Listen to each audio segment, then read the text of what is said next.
1845 Distillery here in Frankfort, Kentucky. You know, I'm Valerie. Here's Ash. Our guest today is Cristie. And then we have Danielle. So Cristie is going to talk to us about relationships, which I think all of us women need help in relationships, right? Well, we all have tricky relationships, don't we? Romantic and otherwise. That's right. Mm-hmm. So I guess we're just going to let you tell us like what you do, and then we'll just dive into the whole conversation, right? So my husband Rusty and I celebrated our 30th wedding anniversary in Congratulations. Thank you. Which feels like nothing short of a miracle, right? Because I was a complete fool at age 23 when we got married. So, and I had backing up, my own parents had divorced my senior year in high school, which was super painful. And so my word to the family was, I'm never getting married, right? Because what's the point? You stay married for 20 years and then they leave you, like this is just not for me. So that's kind of where my story started, with that pain and the pain of being a child of divorce. And I said, I never want anything like that to happen. So when I did find my husband and he talked me into marrying him, my whole family was like, what? We thought you weren't going to do this. But, when you find Mr. Right, you got to jump in. So what did he do to lure you in? He sold me tires. Okay. He was working at S&S Tire on Richmond Road, and I went in there at a weak point, right, with a flat tire. And back in the old days, see, the young kids aren't going to understand, but his line was, I need your phone number on this check, right? See, we used to write checks, and we used to have home phone numbers. So, he got my number, and that was about the best he had as far as flirting. So I never had to worry once we got married because I knew his skills were. He wasn't picking up anybody else. No, it was not happening. So, yeah.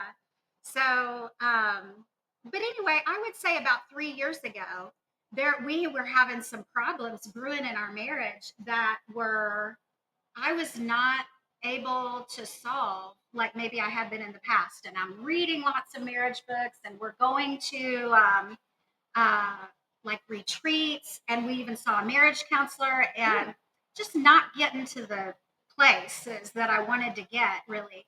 And so I found a book. I came across a book online, and it was called The Empowered Wife.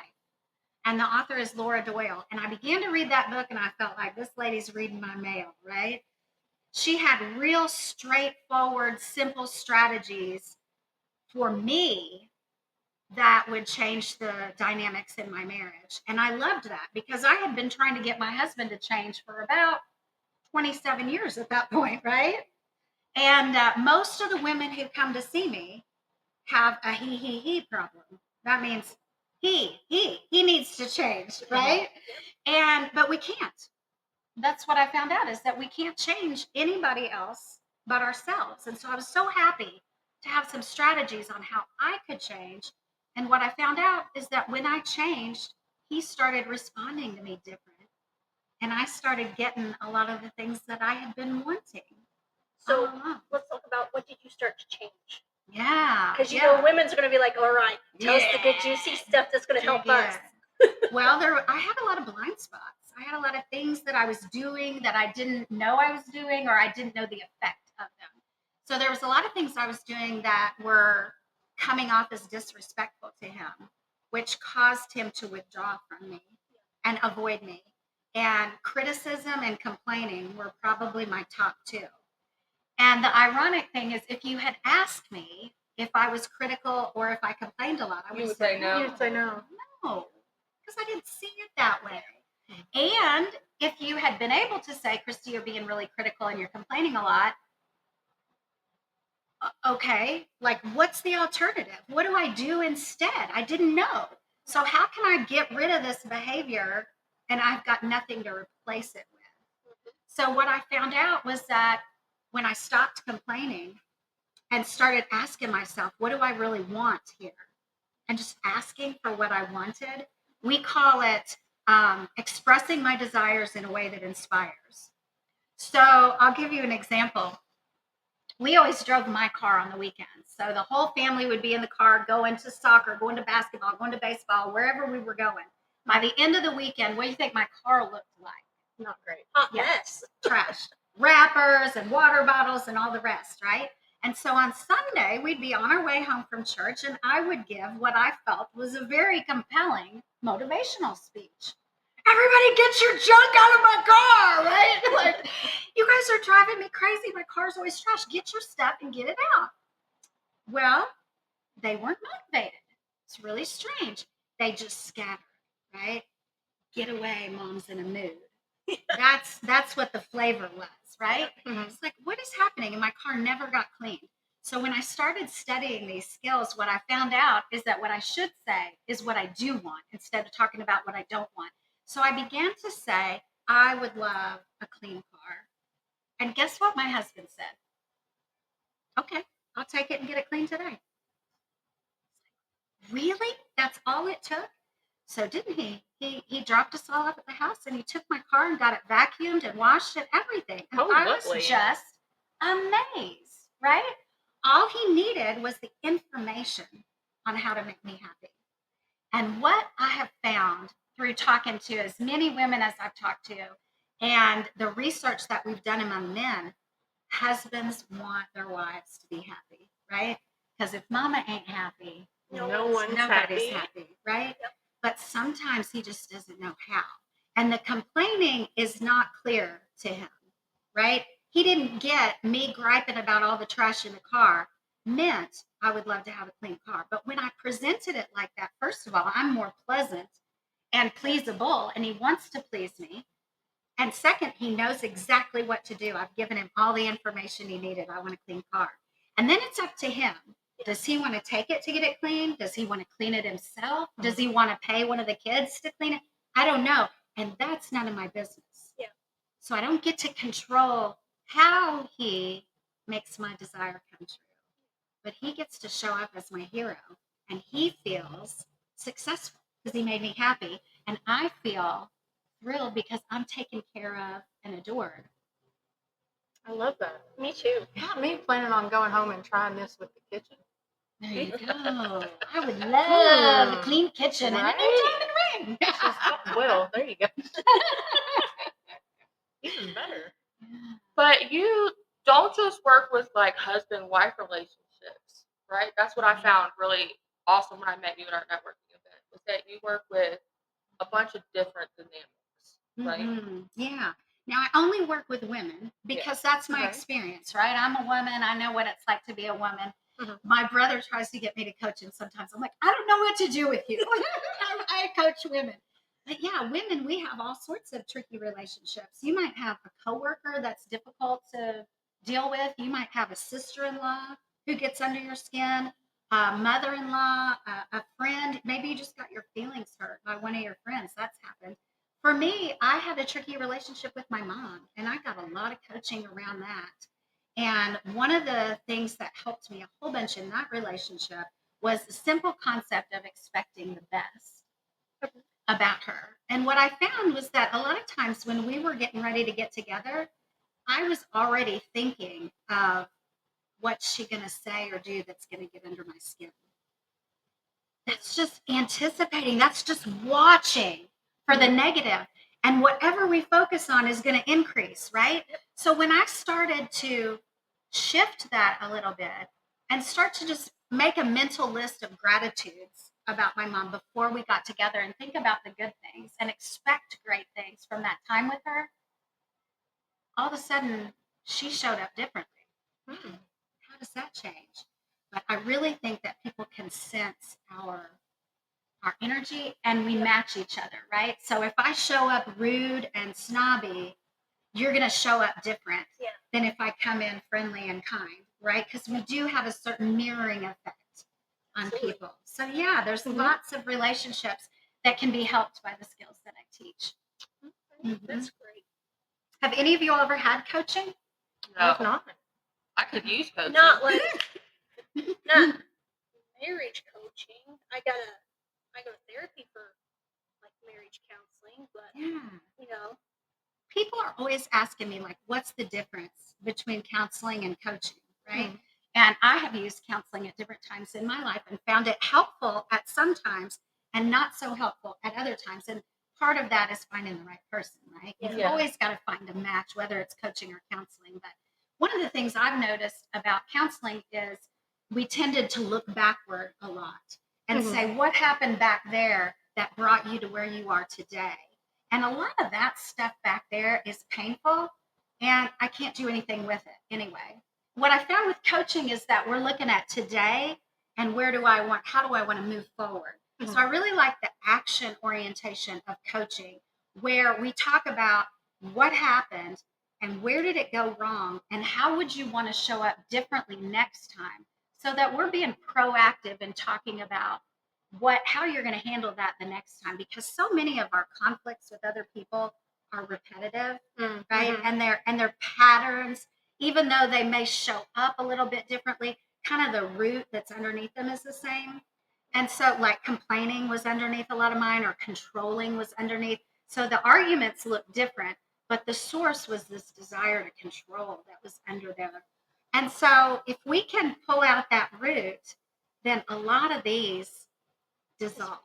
Yeah. So I really like looking forward and talking about action steps and being proactive about what are we going to do going forward, and who do you want to be? What do you want to look like? How do you want to show up, rather than focusing on what's already gone, over.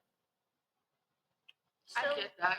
when you're going forward, what happens if you get like a wife and a husband, and the husband's like not on board with going forward? Because I'm sure you've been in that situation.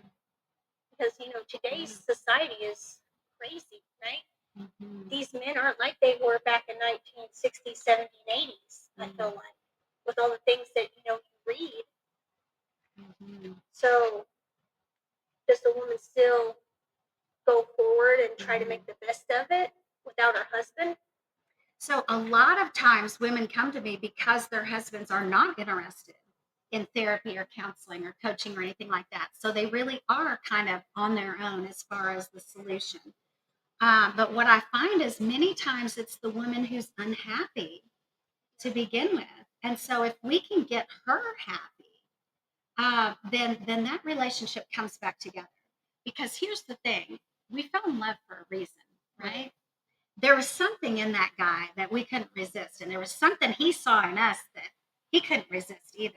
So when I start showing up again, like that girl that my husband asked out on the date in the tire store 30 years ago, guess what? He starts showing up like that boy who asked for my phone number, right? And he starts showing up with his masculinity turned up, and I start showing up with my femininity turned up, and we are attracted together like magnets. Yeah. And so, yes, certainly a man can always make that choice to walk away. But what happens when I coach with a wife is that I think she finds herself again and finds what makes her happy and starts walking in her best self. Because one thing I've learned is that miserable people do not have happy relationships, right? Happy people have happy relationships. And so if I can help the wife to get happy and find her joy again, man, we've come a long way. And she shows up to the marriage and to the family happy and joyful. She influences the whole dynamic. We are influential as women. You guys know that, right? We set the tone. That's why the saying is, if mom ain't happy. So let's get happy and let's start showing up as our best self so we can have our best relationship, be our best mom, our best employee or entrepreneur, whatever it is. So I really think that goes back to, like, on our lives that I do, I'm always about filling your cup up, because then you can pour it into others, and then it's that ripple effect, right? Yes. And on the airplane, what do they say? Put your mask on first before you try to help somebody else. Yep. Yeah. We are, as women, we are giving every which way, right? We've got to take some time to fill back up. Otherwise, we are going to show up miserable, and that makes everybody miserable. It's no good for us or the people that we're around. Yeah, I love your filler up. Yes. stuff Those that are you put good. on Facebook. Yeah, it's always really positive and always shifts my thinking from the negative to where I want to be focused in the positive. Right. So we're gonna do a toast to that for sure.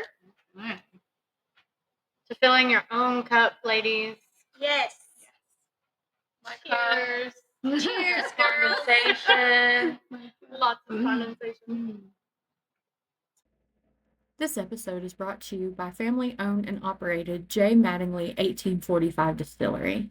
They produce crafted bourbons and whiskeys, home of the Bourbon 30. They are located at 20 Riley Road, Frankfort, Kentucky. Come join them for a tasting experience and bring home your own bottle of bourbon from the Bluegrass State. Thank you, J. Mattingly. So, if you guys don't know, which you would not know, this drink was brought to you by Letitia, the mixologist that's here at J. Mattingly. She made us our first signature drink for our last recording. And then this recording, she came up with a lipstick drink because, you know, we're all about that red lipstick because we feel like when we put that red lipstick on, it just gives us that little boost of confidence. So, Letitia, your drink is amazing, girl. It's delicious. Very good. Thank you. So, do women come to you just like they say, "Hey, I'm unhappy in my marriage," or things have gone wrong, gone off track, or have you had women come to you after like either a physical or an emotional affair from either their side or their husband's side? Because I'm a therapist and I did some couples counseling with a couple that the husband had had an emotional affair. It did not get physical. It didn't go on long enough, but the wife reached out and was like, "Hey, we really need some help." And what worked best for them was the Gottman method. They did very well with the 8 principles of the Gottman method, and I recommended that they buy 8 Dates because that's a great book for relationships. But like, do you get like wives to come to you and it's like, "Hey, this kind of off the rails traumatic thing for the relationship has gone on"? Definitely. All the way from crisis situations like what you're talking about, where the husband has moved out, maybe he's even moved in with the other woman, all the way from crisis situations like that, all the way down to our marriage is pretty good, but the spark is a little dry, right? Some women just know, like, I think it could be better than this. And that's fun to work with too. But I have always been a self-improver. I've always been one thinking it could be a little bit better in whatever area of life. So I just love to help women find the best that they can be, to feeling dignified. I know there's been times in my marriage where I have blown it. And it doesn't feel good the next day, right? When you wake up and you think, "Oh, I shouldn't have said this or that." Yep. So it's great to be able, and I need to keep my own skills sharp, right? Right. That's why coaching is so much fun for me. I want to stand, if a woman wants her marriage to work, I am there to stand with her and support her for as long as she wants to do that, right? And if she makes another decision, then I will support that. But I'm there for her. I love that. And I have hope when she doesn't a lot of times, right? It's hard. You get to be the shining light in the tunnel. You Be can like, do it. "We're not giving up yet." That's right. It's like, I'll drag you along That's the tunnel, right. but you're coming with me. That's right. I love that. So my question is, when you, I'm not gonna lie, this is a little bit about myself, but when you find a person who finds it very hard to find the positivity and all the negative BS that happens in life, what is your advice to them? Because literally, like, I've been in a hole this month, not this month, this whole year. It just seems like one thing happens, something worse happens. I get that fixed, something else happens. Those get fixed, 3 more things happen, and then yesterday my car blew up.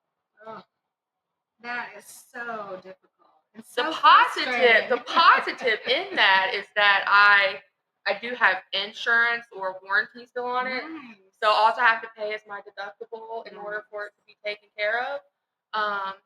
But I also paid a whole other company $400 something in order to put a thermostat in it and didn't fix it.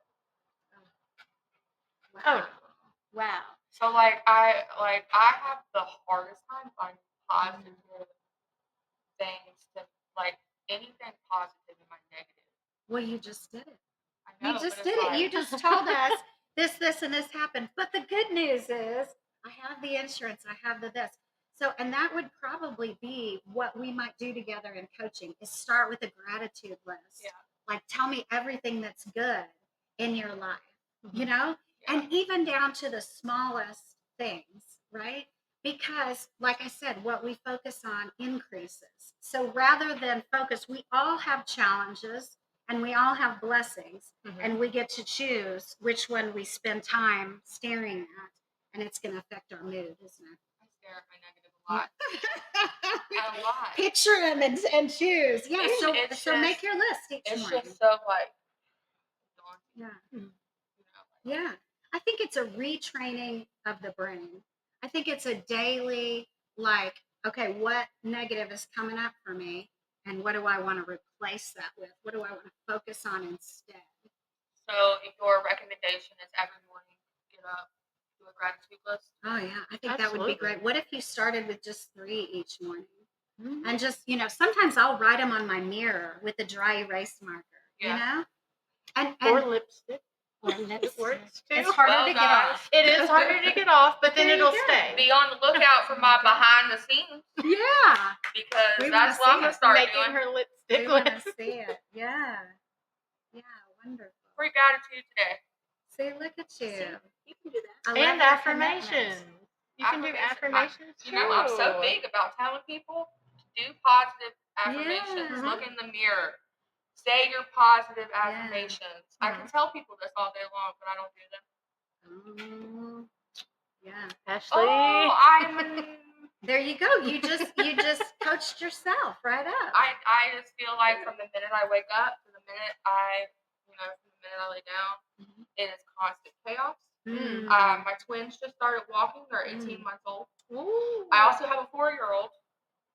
Well, So honey, it's no like- wonder you're tired.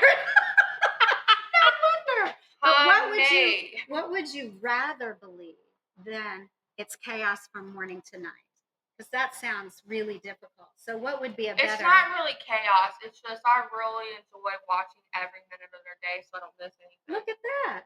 Like for Look real. at that. Instead Because of they're chaos, hilarious. chaos has a negative sound to it, but enjoy Yeah. has a wonderful. So I get to enjoy my kids from morning till night instead of labeling it as chaos, right? I have definitely been spending a lot more time with them and doing everything like myself because for the last month my significant other has been home, and so it's been mommy, bathing, like snacks, dinner, playtime, all of it. Amazing And woman. It's been Amazing.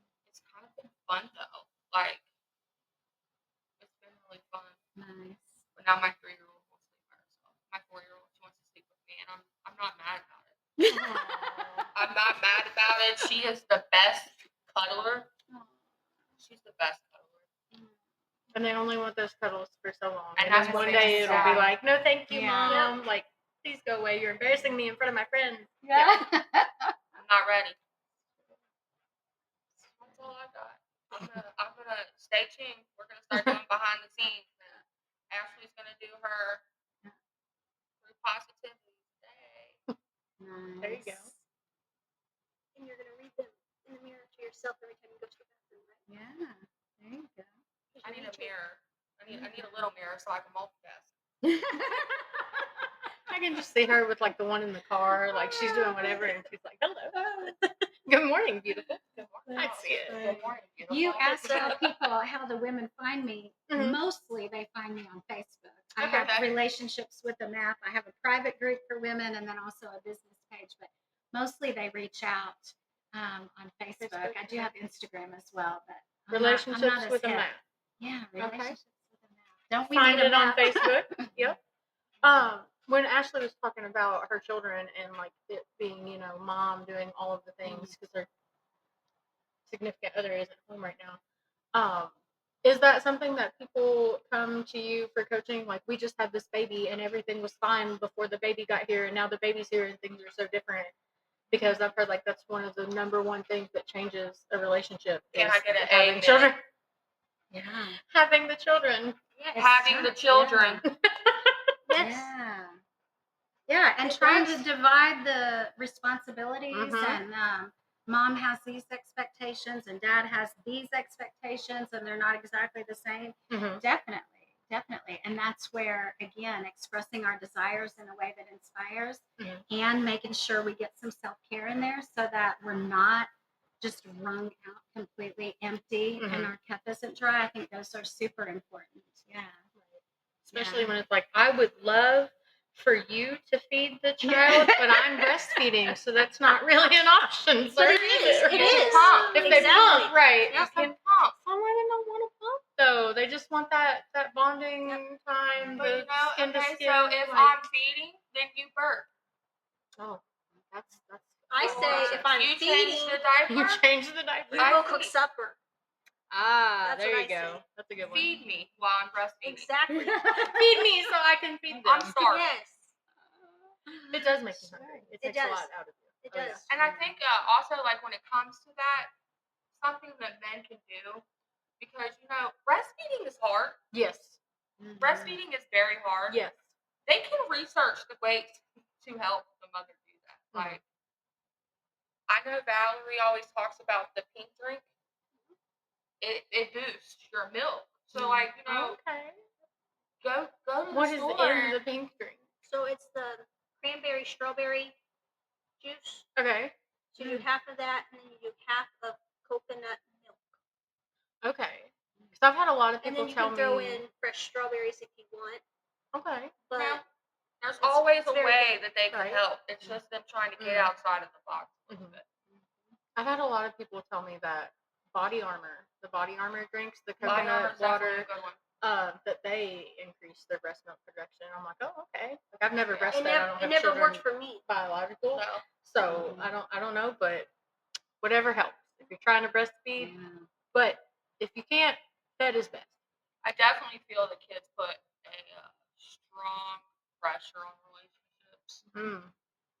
I've seen that in my relationship. I've seen that in, like, close family and friends relationships. But I think it really just depends on the two individuals and how willing they are to kind of move forward with things and Right. not let it stop them. And still give time and energy and intention to Toward the each other, relationship. yeah. It doesn't. No relationship stays healthy unless it's fed and nurtured, and that means conversation and time and things like that. Yeah. So we've got the best gift we can give our kids is to have a healthy marriage relationship. Mhm. Because they need both of us. Right? Yes, Right. they do. We're a balance, right? Yeah. He brings things to the table that I don't have, and I bring things to the table that he doesn't have. So it's So, what's your advice for single moms that are going through that without someone? yeah. Like, Oh, do you gosh, coach just so like women who are having issues with their relationship with themselves? Mm-hmm. I haven't coached any single women. We do have coaches within our organization that coach specifically single women who are looking to get married, that I could recommend. But that's not been something that I've gotten super involved with. But certainly the skills that I teach do help a woman, show up as her best self. I just feel like that's the relationship that I need to work on right now. The one with The yourself. relationship with myself. Yeah. Yep. Yeah. Absolutely. So you guys ready to play this game? Are we playing the game now? We're gonna play the game now. Okay, we'll play the game right now. 2 truths and a lie. Oh boy. 2 truths and a lie. So I'm not Okay. going first. Okay. It takes me forever to think of the thing. So I'm love gonna it. wing it. I'll go first. Okay.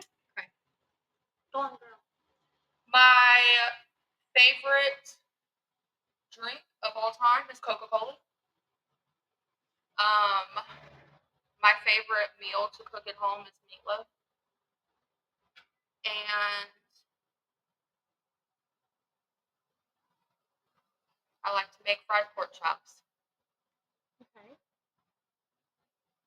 I'm gonna say that you do not like to make fried pork chops.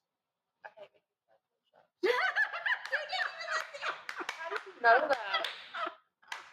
I'm so sorry. Well, we're not guessing. Okay. I'm sorry. These are all common. How did you know that? But what's wrong with fried pork? Why? They pop The on me. grease. Oh yeah. They pop on me and my breading always falls Okay, off. like avocado I oil love it. instead of like it's like low smoke. It doesn't pop nearly as bad. You need to. Nobody likes She was, like, avocado dead oil serious, in the like, South. she's We like, like how did you Crisco. know that? We like Crisco here in the South, Danielle. You want less popping? I'm trying to. All right, Cristie, you go do your thing, girl. Okay. I have run 3 half marathons. Okay. I once vomited in a job interview, and you're not going to believe it, but I also once vomited on a first date. I'm gonna say you've not vomited during a job interview. I'm gonna say you did not vomit on the first date. I'm gonna say that you did not vomit on a first date. I'm so excited that you guys think that I ran But you know what I just realized? I gave 2 lies and a truth. So you guys are right. I did not vomit on a first date, and I've never run a marathon. But I did vomit in a job interview. Oh. I really did. Okay. Isn't that awesome? She And- said, "I've really never ran." But here's the kicker of that story is that they invited me back for a second interview after that. I love it. Oh, okay. Okay, Can we then. share who that was with? Like, can we, or we don't have to? We don't want to share. It was who the interview was with. it was a Was local. it a pity second interview? Like, ooh, she threw up. Let me No, just- they thought I was sick, and I did too. But when I went back for the second interview, and I was like, "Ooh," again, I realized it was for a Lexington doctor who does LASIK eye surgery, and they started talking about the eyeball, and I threw up in the floor. Oh. Okay. So when I went back for the second Oh. interview, they asked me to watch a video about the surgery, and I started like "Ooh," again, and I thought, "Oh, I was not sick. This is making me I can't sick. handle this. I'm not an eyeball woman." Never So, mind. yeah, that's the Thank you discovery. so much for the second interview, No but I am eyeballs. not an eyeball woman. Right. Okay. Danielle, you go. Okay. Let's see. We're gonna do 2 truths. Yeah, Two no, truths Truth and one lie. Okay. so confusing. Valerie always fails at this game. That's why I'm going last. She'll have to get the wheels going in the old cranium. I was on track to become a pediatrician in college. Before I started my freshman year, that's the route I was going. My favorite way to exercise is actually running, which is not good for me because of my knees, but it gets the job done. Cardio is great. And my favorite way to practice self-care is to paint. You don't run. Okay.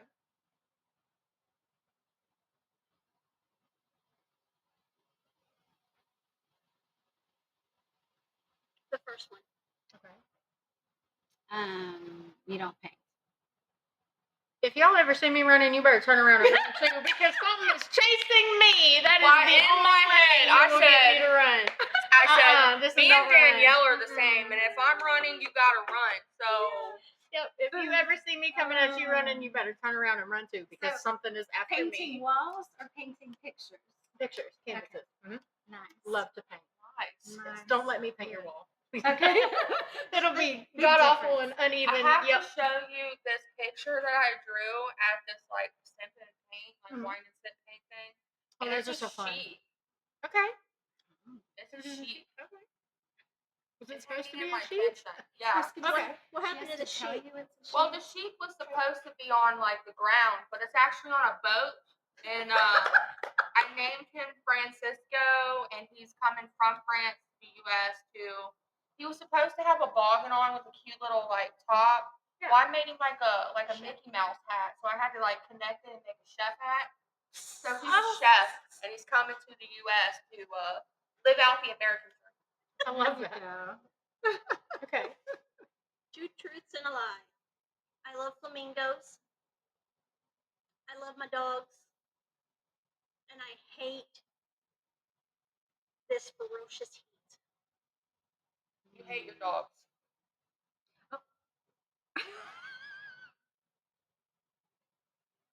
I mean, the first one was you love. Flamingos.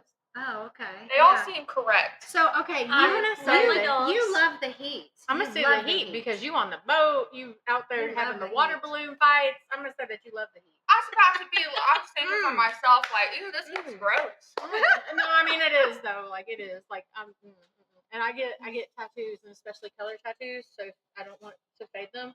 But then I recently got 2 new ones. I'm out of the pool for the rest of the summer. My days at the pool are done. Why don't you wait for winter? Exactly. I have no patience, and I love tattoos. This I have is- no look. patience, and I love them. And this one's also brand new. It cannot go in the pool. I'm about to get them colored. Yes, Michael Myers. I'm a huge horror Halloween fan. All of it. Yeah. Well, guys, you have it.